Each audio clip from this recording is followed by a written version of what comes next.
I think that this is the most important conversation we have had on the podcast today. But before I say anything else, I do want to give a warning that in the second half of this episode, we do briefly discuss suicidal ideation, which may be triggering for some. And as a warning to parents, please use discretion, as the second half of this conversation may not be suitable for little ears. This conversation is for those who are personally struggling with anxiety and or depression, but also for people who know and deeply care about someone else who is struggling with anxiety and or depression and just wants to know how they can best walk alongside that person in the journey. Trust me when I say this is an episode where you're absolutely going to want to take notes. It is a rich conversation and we cover a lot of ground. And I'm honored I get to discuss it with a true expert in the field.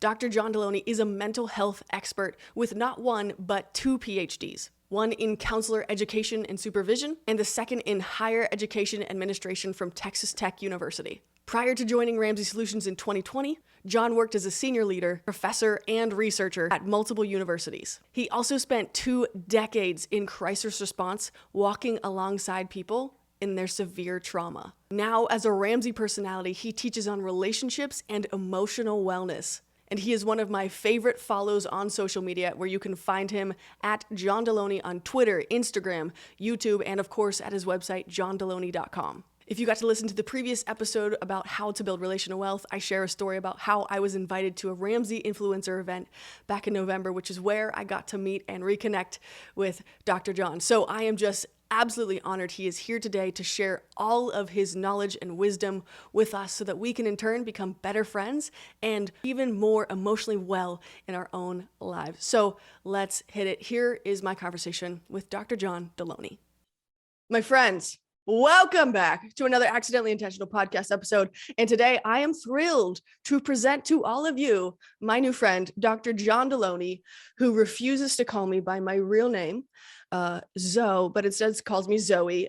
So we're working on it. We may need some therapy for our friendship, which is actually kind of what we're talking about today, Dr. John. You said we're new friends. I thought we've been friends for ages. Well, new is a relative term, I guess, to some people. So whatever you feel most comfortable with, I just want to do That's whatever very works. millennial of you. Exactly. Here's what I want to talk about with you today. And it is how to be a friend to somebody that's struggling with anxiety or depression.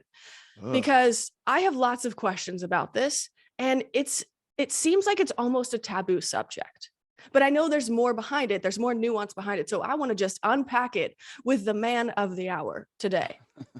And before I say anything else, I just want everybody to know that not only is Dr. John Delony super brilliant, although he'll refuse to admit that, I'm addicted to your podcast. Like, I binge every episode on 2x speed so I can get double the fun. There's only like 25 people who listen to this show. So I appreciate you being 125. You listen to it at 2x?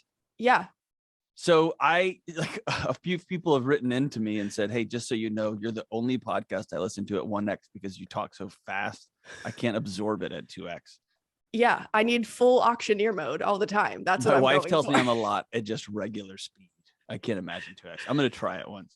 Oh, do it. Yeah, it'll be riveting. But yeah, I'm obsessed with the show because I feel like I'm learning so much all the time. And then you have this book called Redefining Anxiety, which ties everything perfectly in together before we've even asked one question to you. Before we even ask one question, yes.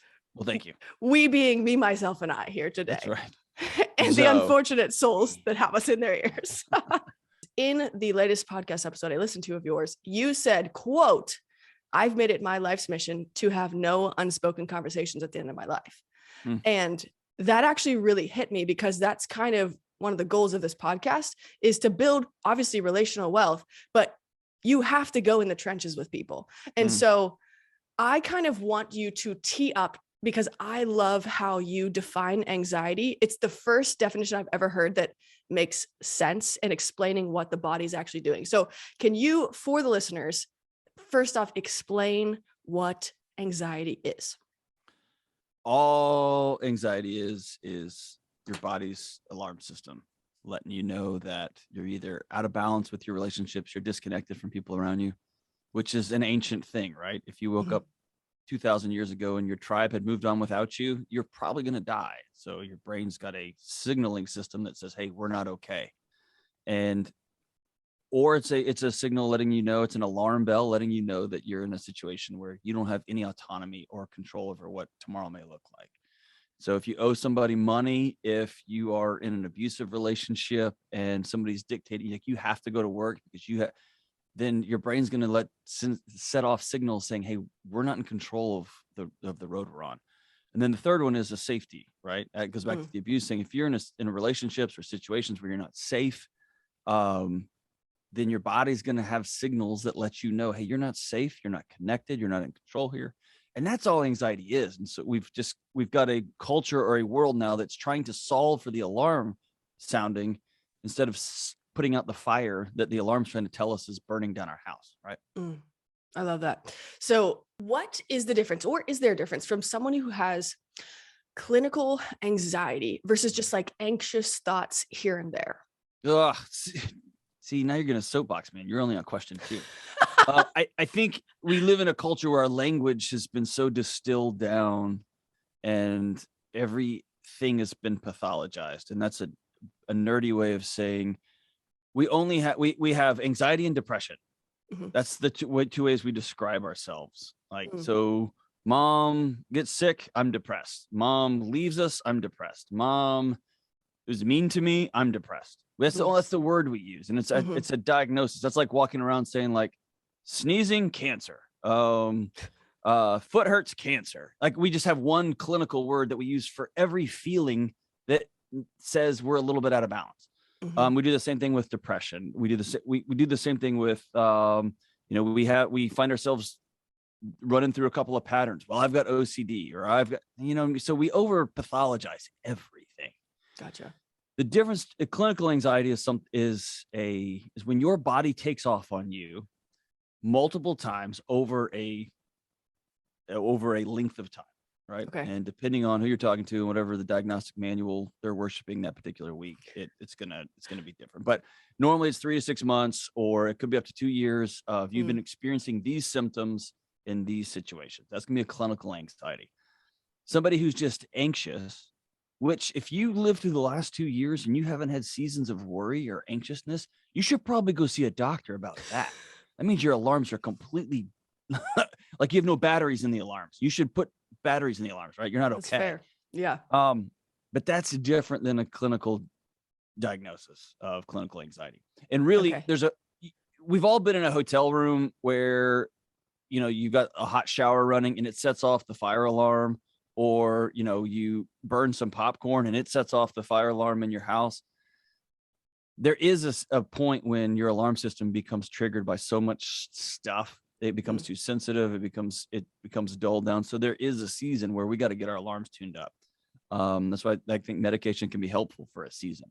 I think seeing a counselor can be helpful for a season. Walking with a coach or a mentor, those things are important. But that's about tuning the alarm up. That's not trying to shut the thing off and unplug it and put it in a drawer.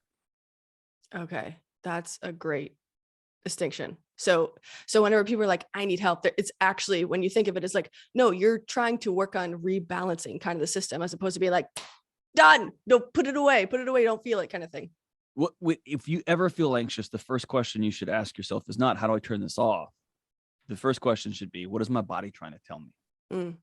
Where am I disconnected? Where am I not safe? Or where am I out of control? Where am I not in control? And 99 times out of 100, we can point to that. Whenever I experienced clinical anxiety years ago, it's when I couldn't turn the news on, my body would just take off on me. And the alarm system got too sensitive. And there's a series of desensitization things you do work with a counselor, and you lean into those triggers. You don't run from them. That makes so much sense. So if you are, well, let's say you're someone who maybe has anxiety, like been diagnosed with it, but you're kind of embarrassed to tell people about it. What are signs that a friend could recognize on their own in another friend, if that person doesn't kind of want to talk about it, feels like they're a burden, etc.? I guess I just have to paint a picture of my friendships and just my personality. I tend to be pretty direct with things. If I have a friend who's struggling, I just ask my friend if they're struggling. I think one of the geez, I feel like I'm bashing society these days. I sound like a 90s grunge metal song where I'm just like the man. Yeah. Um, we are all in such a hurry to give each other advice all the time and to try to solve each other's problems all the time. And that's not my job. Even with my best, closest friends, even with my wife, my job isn't to solve all of her problems. My job is to show up and be present. Mm. If they invite me in, then that's where I can be of service to somebody. The worst thing you can do for somebody who's got anxiety is to point out, hey, you've got anxiety and here's what you need to do. That just that is a signal to your body. Oh, I'm out of step with you too, huh? And the alarms are going to ring louder. Mm. They're not helpful. It's when somebody comes to you and says, hey man, do you not think the weather's crazy or the markets are crazy? Or do you think this all coming down? That's when somebody's inviting you in to say, well, here's what I think. Gotcha. And I have a few close friends of mine that, I mean, one's a banker, one works with an HVAC company. One of my buddies I've known him since I was born, and he's the assistant manager at like Napa Auto Parts. I mean, and folks who are college presidents, all those folks, at some point, I invited them in and they gave me their little pearls of wisdom, but it came at an invitation, not at somebody trying to insert themselves in somebody else's life. But I'll challenge any friend, if you don't know how to address a situation with somebody you consider a close friend, someone who's given permission to you to speak into their life, lead with that. Mm. I feel like you're not okay. And I don't even know the right question to ask you right now, but I feel like you're not okay. If you don't want to talk about it, that's awesome. I want you to know I love you and something feels off with you. And I'm here if you want to talk. That's That's great. it. And then I'm going about my daily business because my job isn't to fix all my friends. Okay.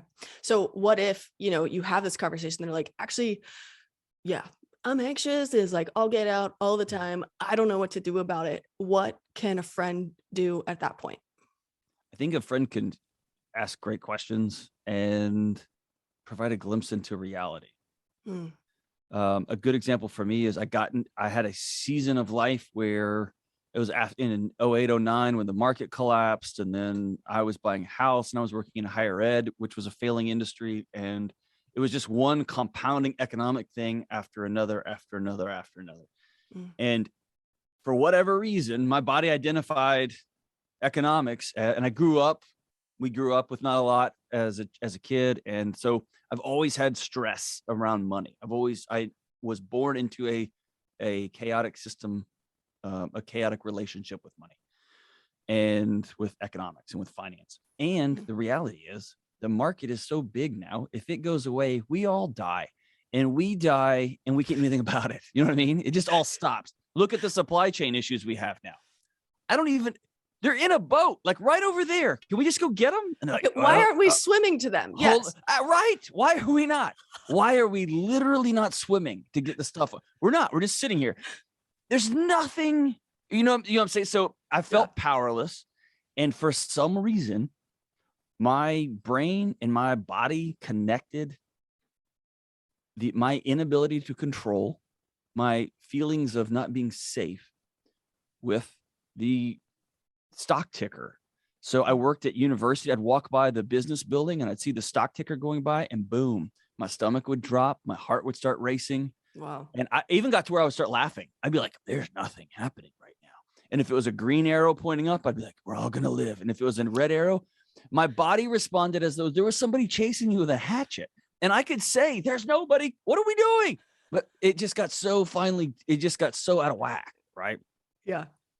And I got a buddy who's like a phenomenal banker. He makes more in a year than I'll make in my lifetime. And he's one of my oldest friends and a former roommate. And so we sat down. I just said, hey, I need you to walk through this with me. And he gracefully, very ungracefully said, you're nuts. This isn't real. Or this is real. And his famous quote to me was, John, I don't have a meteorite plan. If the US dollar contracts and goes away, we're going to be eating our neighbors' pets for food. We'll figure that out when it happens. I don't have that plan. And I remember, but he gave me a picture of reality, and he was a voice that I trusted, right? And I had to go work with a counselor so I could learn some tips and tricks so my body wouldn't take off on me. every time I saw X or every time I saw Y, right? So it was both and, but I think it's speaking truth in a gentle way, Mm. not to win or convince somebody, but just to point out reality. Here's where we Mhm. are. And what are some of those tips and tricks you learned to help manage the anxiety you were feeling? Oh, can I give you the big one? Yes. This one always gets the internet's all riled up at me. Um, the first key to healing from anxiety is choosing to not be anxious anymore. I have to decide I don't want to be anxious anymore. Mm. And ruminating thoughts or anxious thoughts feel like they are protective thoughts, like they're helping us out, like we're coming up with a plan for if, or we're having conversations in our head. I mean, how many Mm. times have you had conversation with somebody in your head over and over that you will never have in real life? Are we just counting the last hour or? Yes, exactly. Like when I see him, I'm going to tell him this, or my boss, I'm going to let them know, or like you work on film sets. Like I'm going to tell that DP that we're not going to tell Yep. anybody anything. We're not going to have Yeah. any of these conversations ever. We never will have them. And but we feel like it's good thinking, like it's helpful thinking, like it's important Yeah. thinking. Here's the catastrophe. Our body doesn't know the difference. And so when Mm. we start engaging in this conversation with ourselves or with the end of time or with our boss that we're going to tell off finally, or when I'm going to tell my wife the next time my body responds as though that's happening. Wow. And so the way I would characterize that is if you had a clog in your sink once a year and you put Drano down it, that's really bad for your pipes, but it'll clean that thing out. Mhm. If you just wake up every day and dump Drano down your sink every day, in short order, it will eat through the pipes. That's what adrenaline and cortisol is designed for. It's designed for, oh gosh, there's a bear. I'm going to fight the bear. I'm going to sprint away from that bear. But if every day I get up and I live in a cycle that is just stress upon stress upon stress, at some point, those chemicals that were designed to keep me alive in an acute situation kill me. Mm. They take everything from me. So I've got to decide. I don't want to be anxious all the time. This isn't helping me. This isn't, I'm using my alarm for everything, not just for the moments that, and we don't want to be anxious free, by the way, anxiety free. That's dumb. You need an alarm system to let you know. So the first thing is I'm going to decide I'm going to live non-anxiously. And then I'm going to be very curious about what are the things in my life that are setting off my body's alarms? Are they real? Or are they not real?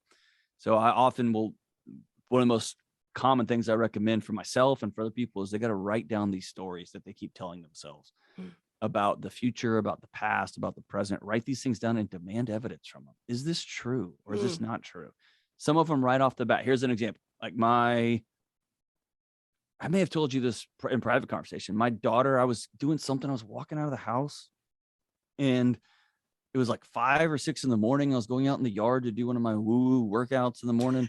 And I kissed my daughter on the top of her head. And she's 5.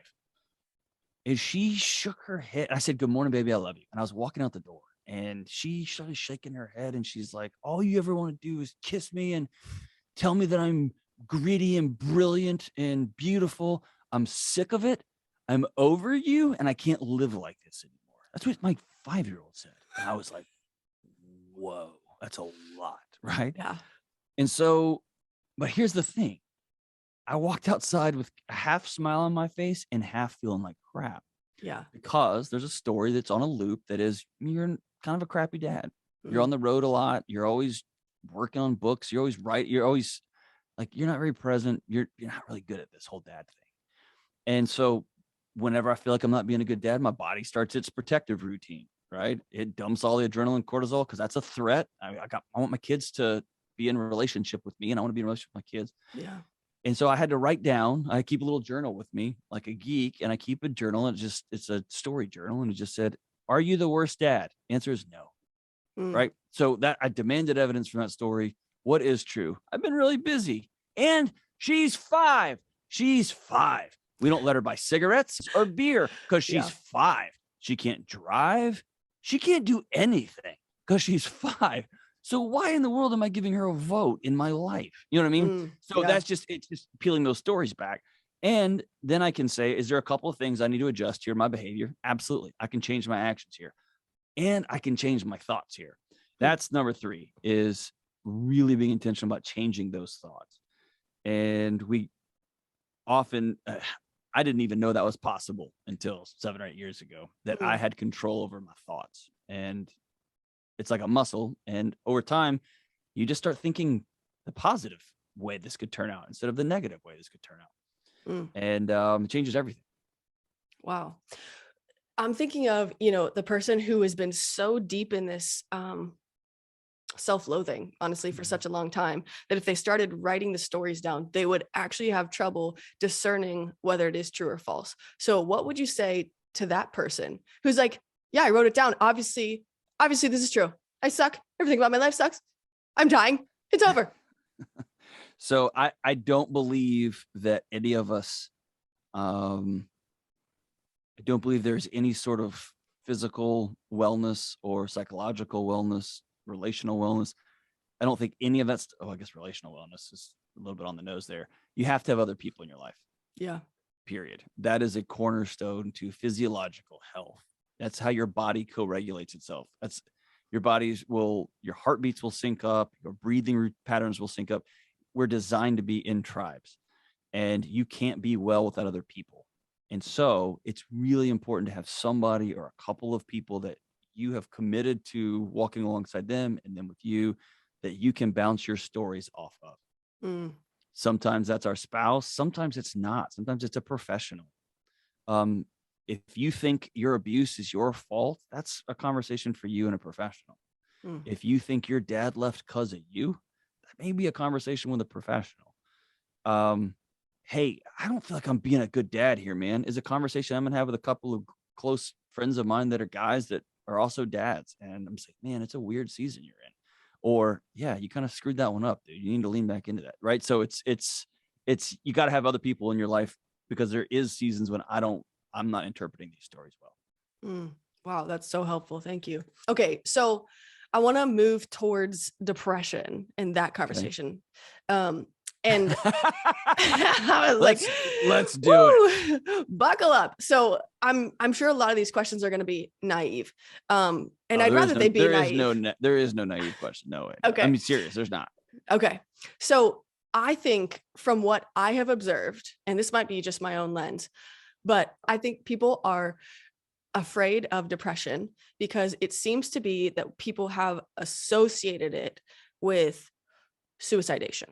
Like they always come together. Like, oh, they're depressed. They might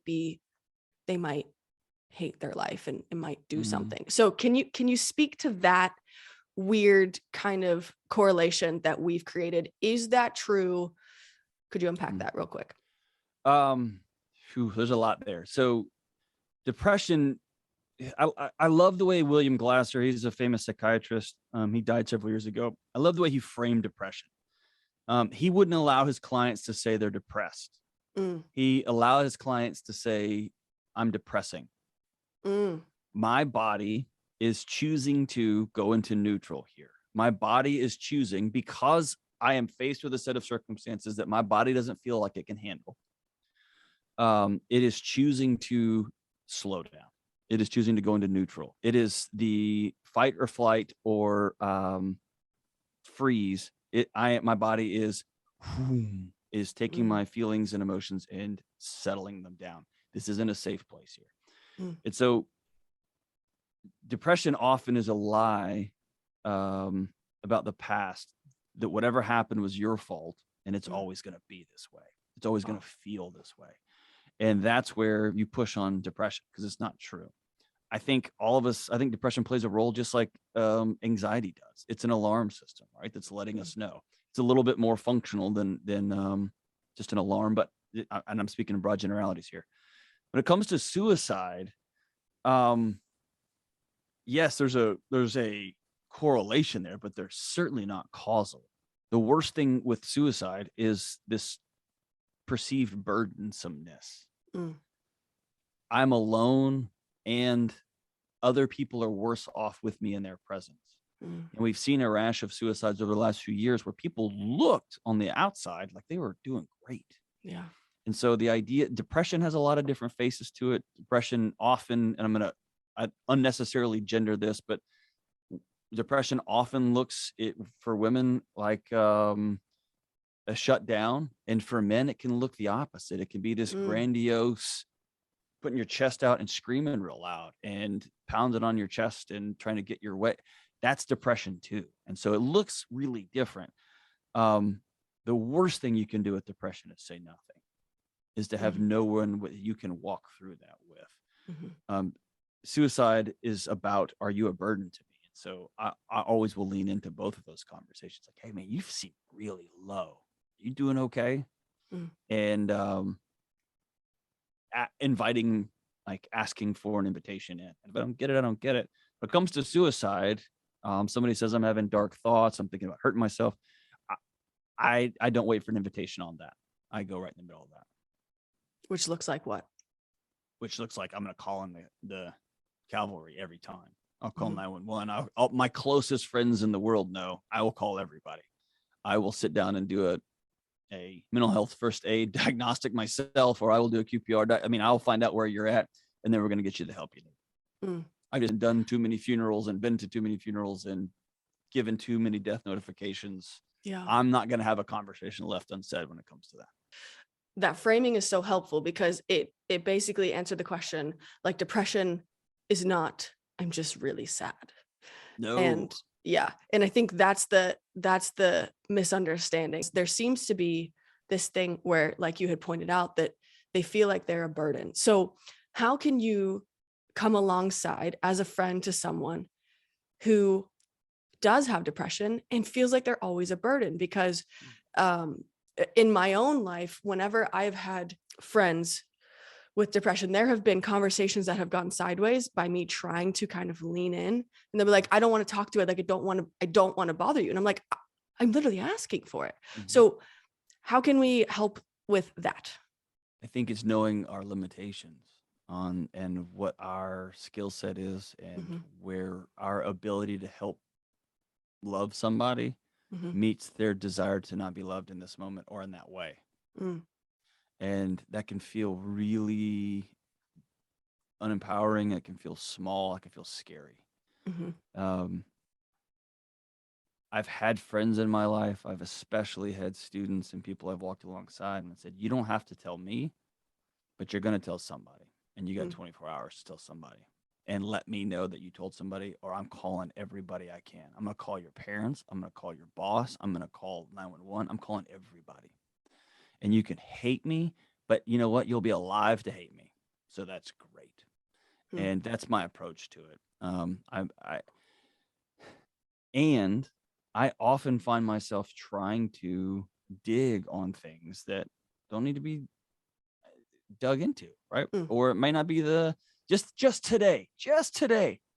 My wife and I had a disagreement about something, and I could see that I had said something and that I'd hurt her feelings, and I was late. I needed to get out the door so I can get to my show time. I can't miss the show time. Like that clock starts going and it's going. And I said, hey, I realized I just said something. I could see it on you. What did I like? Walk me through what I just said. And she said, I think it's best. Let me just sit on this and then we'll talk about it this afternoon. I said, no, what did I say now? Hmm. Hmm. She told me, like, not now is a good time. And then she said, well, you just said this. Mm.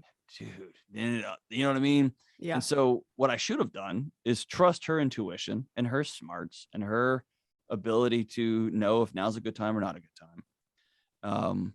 And come back this afternoon. And instead I kept pushing and pushing because it became about me, not about her. And Mm. my desire to make sure she was okay was much more about me than her. Mm. And we get that way with our friends in depression sometimes. We get Yeah. that way with our friends in anxiety sometimes. Hmm. If somebody tells me they are a burden to me, I will look them in the eye and say, that is a story you are telling yourself, and that is not true. You're free to tell yourself that story on your own time. You will not say that story around me because I like having you around. You're a part of my life. My life doesn't work without you. Mm. And you're a cornerstone of who I am, period. And I'm just real emphatic about people's stories, the stories they were born into, the stories they tell themselves, the stories they were told by other people. Somehow that story they were told became a story that they're now telling themselves. And that story is a scary one because we hear it in our own voice and we trust ourselves. Yeah. So how can I get in the middle of that story? But at the end of the day, if they want to keep telling themselves that story, I can't help that. I will keep you alive. I'll call 911, and you know what I mean? At some point, they take away your civil rights and don't let you hurt yourself if they can. Hopefully by getting involved and look at some of the eye and saying that you're a person of value to me, Yeah. that helps. Yeah. No, because I hear you say that on the show, that my life doesn't work without you. You say that often to people, and how they have that conversation. And I have never heard a phrase so on the nose like that, to be like, I do. Like, I would always be gripped if somebody said that to me. So I love that, because it brings it full circle right then and there. I think our friend Ken Coleman talks about, I think we have found ourselves in a little sliver of history where all of our needs are being met in a way that we don't have a purpose anymore. Mm-hmm. Like, I don't need you. I've got 1,000 friends on my phone. I don't need I don't need to grow my food because there's 17 grocery stores. I mean, we just have this weird thing, and our body craves purpose. And there's something grounding about hearing somebody say, my life does not work without you. And, but again, we've either experienced it or we know people. Depression is not sadness. Depression is a black hole. It's when your body says, I am out. And it is scary, and it is heavy, and it can be a short road out, or it can be a long road out, or it can just be a disposition that you work on leaning into for a long period of time. And I think actually depression and anxiety are on the same trend line. I think we've turned them into these two different diagnostics just so we can split them up and give each other different medicine. They're on the same trend line, right? And they work very closely together to let you know that you're not okay. But they all start with connection. Yeah. Clinical depression versus depressive episode, I think, is what it's called. Because I think, in my experience, I've had depressive episodes which have been onset by circumstance. And then I get nervous. I'm like, oh my God, do I have depression? Can you explain what's going on there? Because I think the thing for myself is when I go numb, that's what I hate, because anybody who knows me know I am not numb. I feel everything all the time. I'm a 4 on the Enneagram, big feelings here. So could you explain the difference between an episode versus this is a clinical thing? I think it sounds like in the way you're speaking of it, there's just seasons of like, I'm really sad. Like I'm grieving. I'm in a season of loss, or I woke up this morning and had no feelings. I just didn't feel anything. And that's where I think routine, and I wish there was another word that was less like Jocko. But that's where discipline is so important. There's so many days I don't feel like exercising, but I know that exercise is a cornerstone to working through depression, moving your body. We're designed to move our bodies. And it will begin, if we stop moving it, our body, it will just go into neutral. We're not using this thing. I'm going to shut it down. And so there are days I don't. So I've got a routine that says the routine is more important than my feelings. And I've committed to that. That's seasons when I don't want to talk to anybody, and I have to. So I've got a couple of rules for myself. If my buddies are getting together to watch the fights, and my first thought is, dude, I'm just going to go to bed.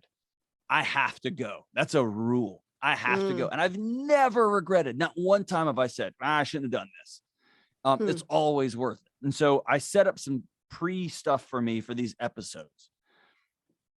Depression isn't like the way you just said it is, oh gosh, did I catch COVID? Depression doesn't work like that, right? It doesn't like, oh no, I got it. And now I'm depressed. That's just not how it works. Again, think of depression on a trend line. The longer you hide, the heavier things get. And I don't say hide in a weak way, but the longer our bodies say, our environment is too much, we need to shut it down, the heavier everything begins to feel, and the darker everything begins to feel. So if you see somebody who's been hospitalized for major depressive disorder, which is scary, right? That's heavy. One of the things they will do is they will get you to sleep, and they will give you food. And then they will do little things like, your job today is to get out of bed and put lipstick on and then go back to bed. You can get back in bed. Today, what we want you to do is get up and go shower, and then you can get back in bed. We're talking little wins, little wins, little wins, little wins. And what I found in my life, and not everybody, but on a bell curve, most of the people in the middle, you can look back and say, oh, I quit doing this. I quit doing this, and I quit doing this. I stopped doing the things that I know keep me well over time, and the alarms got louder and louder. Instead of leaning into the alarms, I just went further and further from them. You're an extrovert, I assume. I am actually an introvert. Okay, because whenever you're talking about going to the fights versus wanting to sleep because you just want to tap out. If a friend is noticing this where you're like teetering on the line, you're like, I kind of don't want to go out. Should that be when the friend is like, hey, I want you there? Is that something that could help in that situation? Absolutely, dude. Yes. Okay. I do that all the time. And I'll peer pressure my friends, say, dude, you're coming. I'm paying for it. You're coming. You're not going to not come. There will be enough messages that they get the message that I wanted you there, that we wanted you there. Yeah. And some people are just tired, man. They need to go to bed. Some people, like, you know what I mean? They've had a crazy I don't week understand. or a crazy, I know you don't. They have a crazy month, whatever. So they know they're going to get a ribbing from me, and I'm not going to be an idiot about it. I've got some buddies that still try to peer pressure like we're in middle school, and do it. That's dumb. Like, you're going to know, but also life happens, man. And maybe your wife wants you to stay at home, or your husband wants you around, or your boyfriend just called and said, hey, we're going to hang out. And of course, hang out with your boyfriend, not a bunch of idiot guys watching the fights, whatever the thing is. Yeah. Or you've got a 2-year-old and you'd rather just sit and play with your 2-year-old and hang out with a bunch of idiot guys yelling and screaming at 2 grown people punching themselves in the face for money. Like, so I get all of that, but you're going to know I wanted you with us. And again, that goes back to not letting things be unspoken. Yeah. You know the stigma. At what point or why should someone want to pursue therapy in their lives? Is there a tell? It's like, you need therapy? Does everyone need therapy? Just pull out that soapbox and go to town. I just give you the full floor here. So I want to, I guess, start that. Let me answer that this way.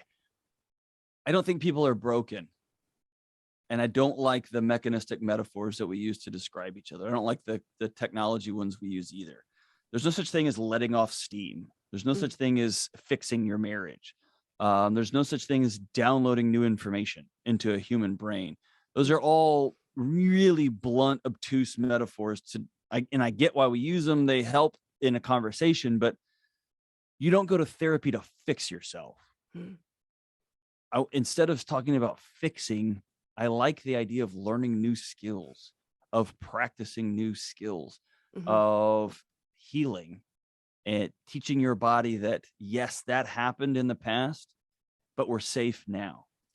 And that's what therapy's for. And so under that new paradigm of therapy, anyone could go.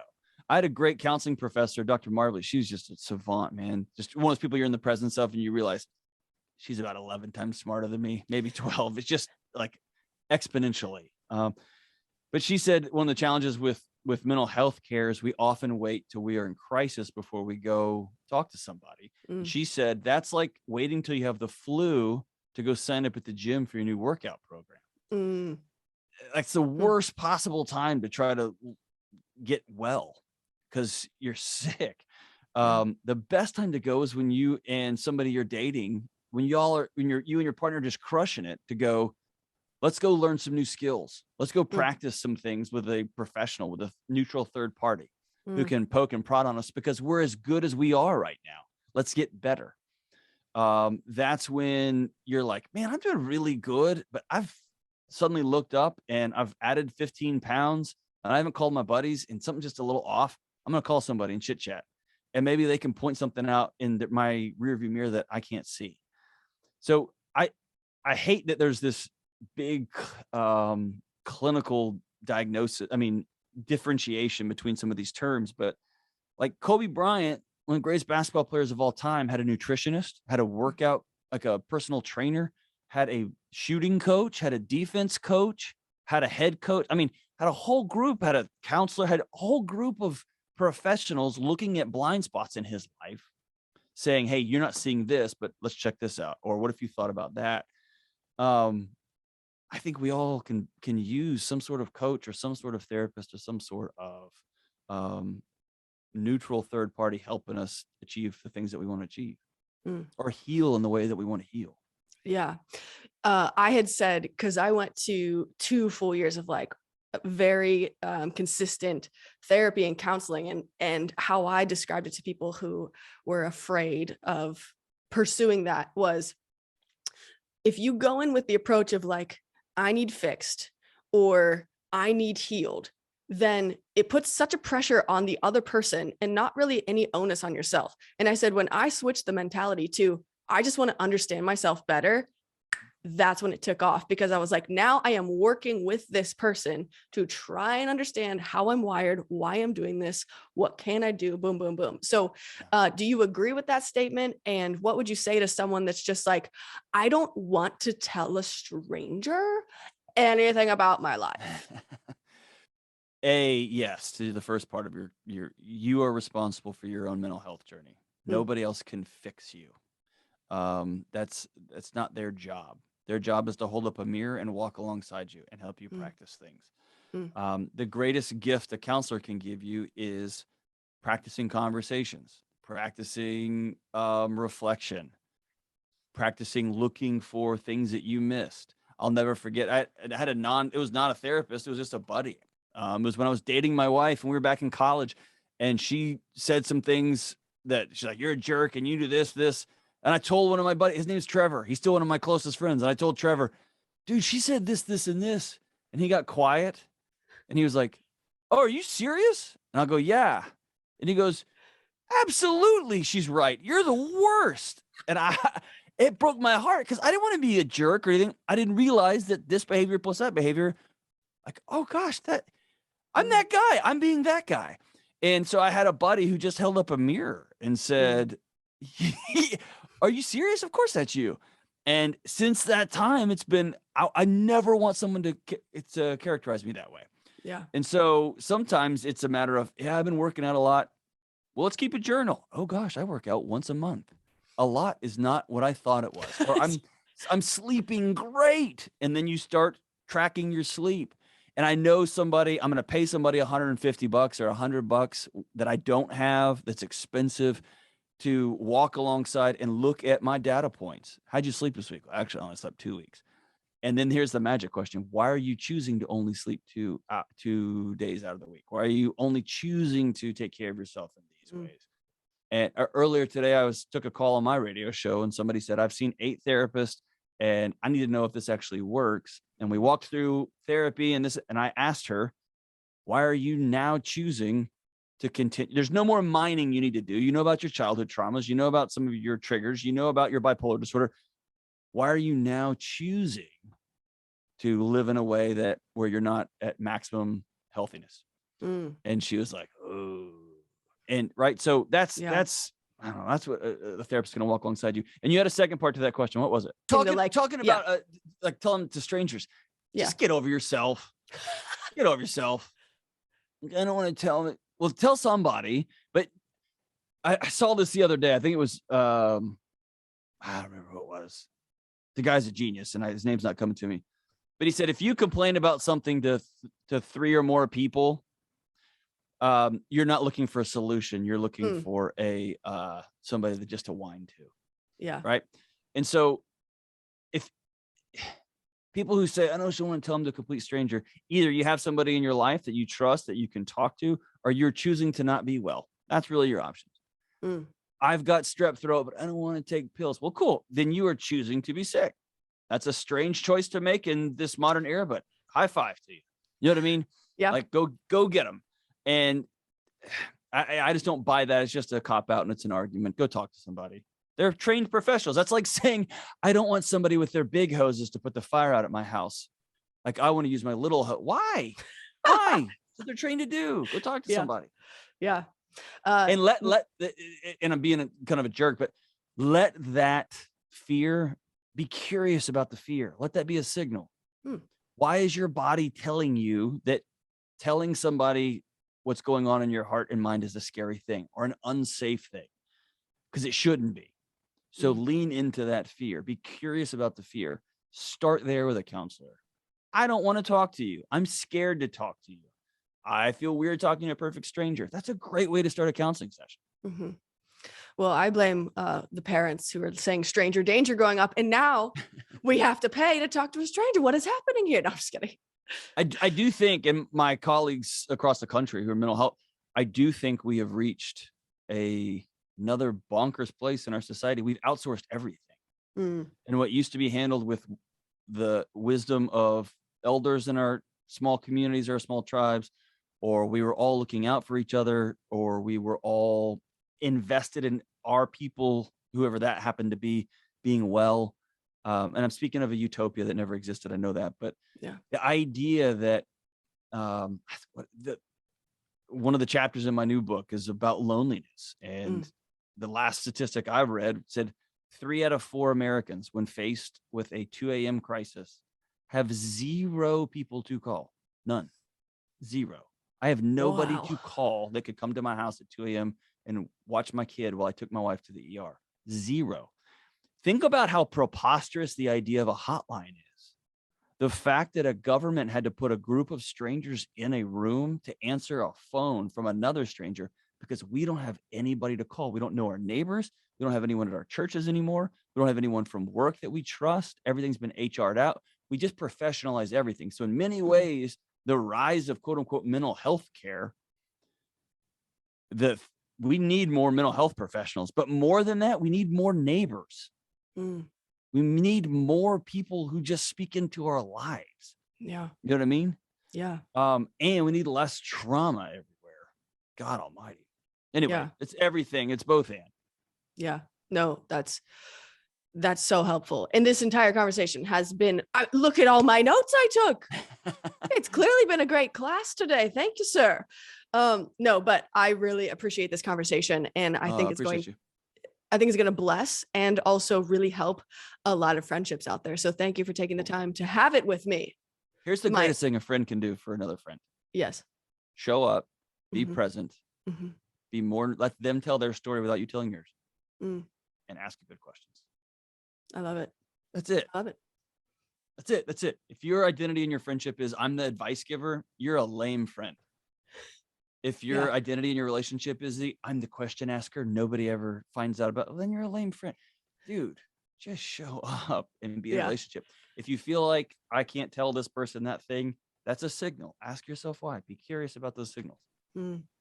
Amazing. Wow. I hope you found that to be an incredibly profound and enriching conversation like it was for me. But before I say anything else, I do want to give the phone number for the National Suicide Prevention Lifeline. It is 800-273-8255. Again, that's 800-273-8255. And I once heard a speaker say that they fully believe that every person should have that number in their phone. And I wanted to pass that information along to you. If you are struggling, please know that you are not alone and you are so incredibly loved. And as Dr. John likes to say, you deserve to be well. So I'm also going to link Psychology Today in the show notes, which is where you can find a counselor, a therapist near you. If after listening to this episode, you've decided that you want to pursue it for your own emotional well-being. I have so many takeaways. I'm not even going to number them this time. I know you may have others as well, but I hope you took notes because here are some of mine. When Dr. John talked about how the number one tip he had for maintenance of his anxiety is when he said, quote, choosing not to be anxious all the time. This isn't helping me. And not in a sarcastic way to say, oh, well, that's simple now. I'll never struggle with that again. But rather making it a conscious effort to recognize when the thoughts come in and then asking yourself, is this real? So essentially confronting the anxiety alarm that goes off in our bodies and determining whether your body's trying to help you versus harm you. And just whenever those anxiety symptoms strike, being able to discern what is my body actually trying to tell me right now. And I love the research that John had briefly talked about where you are actually able to change your thought patterns. I thought that was amazing, so profound, and extremely uplifting and encouraging as well. Then whenever we switched into the conversation about depression, how Dr. John had essentially defined it as rather, quote, I am depressing. My body is choosing to go into neutral here. That was such a helpful delineation for me. And when he talked about knowing your limitations as a friend, and that whole concept of when our ability to love somebody meets their desire to be loved in that moment or in the way that we're trying to. I also loved whenever Dr. John said, you need to have other people in your life. We are designed to be in tribes, and you cannot be well without other people. And I loved that moment when he talked about having a conversation with someone who believes that they're a burden, looking them dead in the eyes and saying, my life doesn't work without you. What a powerful and truly honest statement that could be to remind those that that story they're telling themselves of being a burden is absolutely not true. And then whenever he discussed the stigma of not wanting to go to therapy or counseling, and how he basically defined it as, you don't go to therapy to fix yourself. You go to learn new skills, heal, and teach your body that yes, that happened in the past, but I'm safe now. And then this quote really hit me when he said, waiting until you're in crisis is like waiting until you have the flu before signing up for your new workout program. That's the worst possible time because you simply aren't well then. Now, that's not to say you can't go at all. That's just to say, hey, make it a priority to go ASAP, whether you are feeling amazing or maybe not your best self as well. But if you can, quote unquote, catch it early, you're gonna be ahead.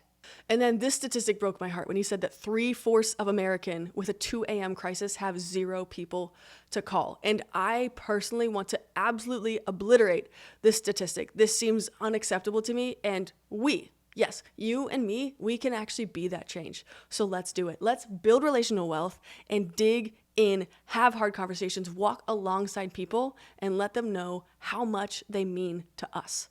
At the top of the episode, I shared how you can connect with John Delony at John Delony on Instagram or Twitter, or his website, johndelony.com, his YouTube, and his podcast, The Dr. John Delony Show, is absolutely incredible. I was not exaggerating when I say I binge listen to every episode, and I'm going to put all the links down below in the show notes as well. Also, quick plug, I just read his book, Redefining Anxiety. It's a real quick read. It's not even 100 pages. And man, it has really helped me personally. And I know it could absolutely do the same for you. He also has another book that should be coming out in 2022, which you bet I'm going to plug because I just loved everything he shared with us today. So guys, thank you so much for being a part of this conversation. And please know that I want this conversation to get into as many ears as possible, because I know just how many of us are committed to walking alongside people and reminding them that they're not alone, because that's how we build relational wealth. So please share this episode on Instagram, Facebook, all the socials, and please feel free to tag me at Zoe Asher or the podcast Accidentally Intentional and John Delony on all of those as well. Guys, I'm excited for us. I'm excited for who we can be heading into this new year, the friendships we can make, and how much stronger we can become together. I love you guys. I'll see you next time on the Accidentally Intentional podcast. If you enjoyed this episode, then 1, thank you so much for being part of it. And number 2, I'm guessing you're gonna like this one too, because it's with my friend Shannon Golden, who's a licensed professional counselor. We talk all about becoming more self-aware, and you might be surprised because I sure know I had to learn a lot. So hey, check out this next episode, and I'll see you over there.